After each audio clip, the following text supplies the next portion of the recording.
So, you're looking into getting into the trucking world? Interested in getting a CDL? What's up, YouTube? It's Goodwin and Taylor back with another video. Yes, I know it's been a while since we posted a video. Um, this one's going to kind of be solo for me. She decided to tuck her out for the night.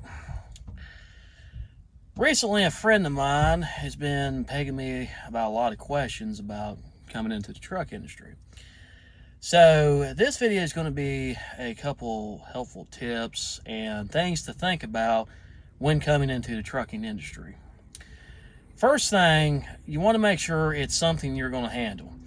Now keep in mind, this is a very demanding industry, which means if you go for like dedicated accounts like local, be home every night, they're going to push you to work usually your full clock.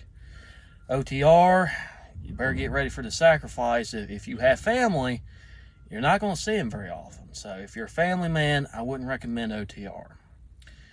The next thing you want to consider is, are you going to be able to deal with all the problems that arise with shippers, dispatchers, all that? You will come across some dispatchers that, you may find don't really know their, their head from a hole in the ground, basically. The next thing you want to consider is,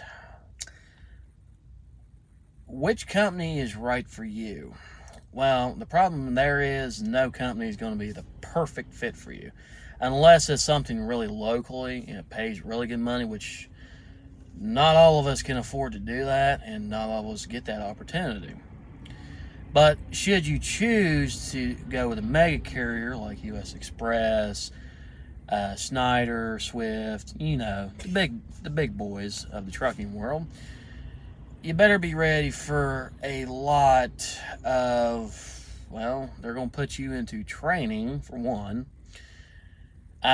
Usually companies will keep you out for about anywhere from a week to 2 months to longer. Every company's different. They're going to have different requirements, especially for student drivers. Now, for student drivers, they're going to make you take tests, map tests, make sure you know how to do a paper log, all that good stuff, before they even let you get into a truck. Once you pass your hiring process, most usually companies will pass you off to a trainer. The trainer usually contacts you, tells you where you can meet him at. He picks you up, you go on the road, he teaches you the basics of the company. Now, that doesn't always work. I've heard some stories of drivers being abandoned by their trainers because, they have problems with them. Now, me, unfortunately, I don't really like training. I have my personal reasons. Please don't ask why. But my advice for you trainees, new students going out with trainers, try to do what your trainer tells you to do. Now, if your trainer's obnoxious, every now and again you get those trainers that want to exploit you for more miles so they get more money. If you do involve that situation, talk to the company. Most usually they will reassign you to another trainer if they find probable cause. Not always, but most usually they will. But when you complete your training period, they will give you a road test at one of the terminals. If you pass said road test, they upgrade you to a truck. Now, if you do dedicated, that might be a different story. You might be riding around with a dedicated driver for a while as he teaches you the ropes of that particular account if you're with a mega carrier. Locally, I don't really know what they'll do. They'll probably just stick you in the truck first day. I don't know. But with a mega carrier, you're going to be out with a trainer for a while, and then you do a road test, and then OTR, you get your keys to your truck, and then most usually companies will assign you to a truck. Now keep in mind, you do not own that truck, but It's basically your little home away from home. Try to keep the truck clean. Try to take care of the truck. And if it ain't the truck you was hoping you was going to get, don't complain about it. The company's going to give you the truck that they are going to give you. You know, we don't always get the truck that we want. Me personally, I wish I could have got a Volvo or a Peterbilt. But this International, I fell in love with it. It's a good truck. It's hardly ever laid down on me. I can't complain. So like I said, you're not always going to get the truck you want. So don't complain. Next thing you want to consider is, with some companies, do you want to take a pet with you? Now keep in mind, don't get an aggressive breed, because a lot of companies will deny the dog. Now I'm not saying, you know, if you have a pit bull, they're going to automatically deny it.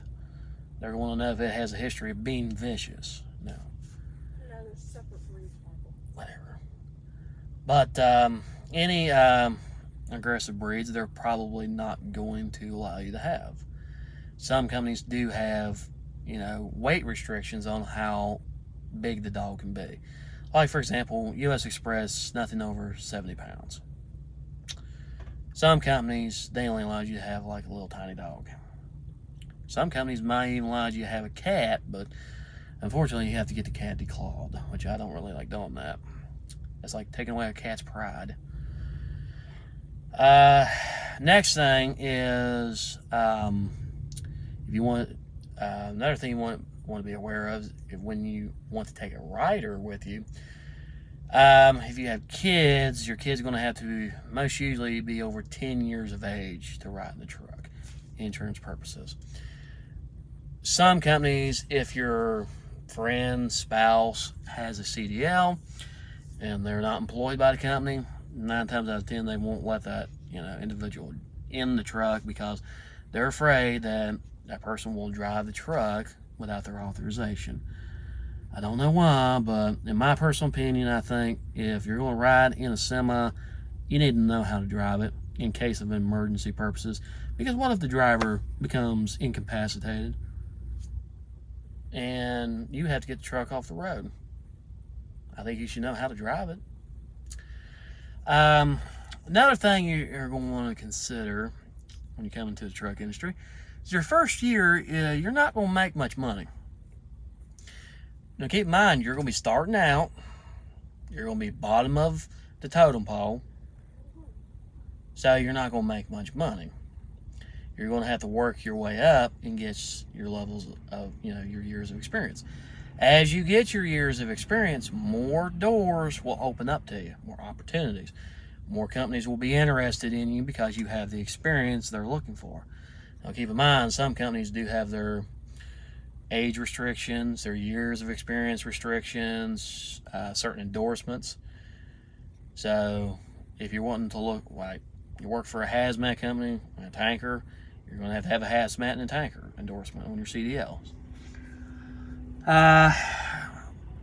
Another thing you're going to have to consider is when you come into the truck industry, it's going to be rough your first year until you get the hang of it, because it's new to you. You haven't done it unless, you know, you've had it. You come from a family of truck drivers, which my father was one. Her dad was one. But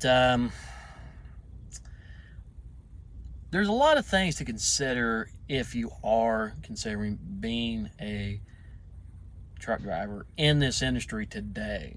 Keep in mind, this industry is nothing like it was, you know, 30, 40 years ago, like the old timers will tell you. Things have changed. And it's a decision you're really going to have to think hard and long about. What you want to do if you're wanting to become a truck driver. You want to do local, you want to do OTR, perhaps you even want to do teams. Teams is not a bad position to be in. Or owner-operator. Now, if you go down owner-operator route, well, keep in mind there, you're going to be paying for your own stuff, your truck, all that stuff. But I'll do a separate video on you know, differences between lease and owner operator. But for now, this is Goodwin and Taylor signing off.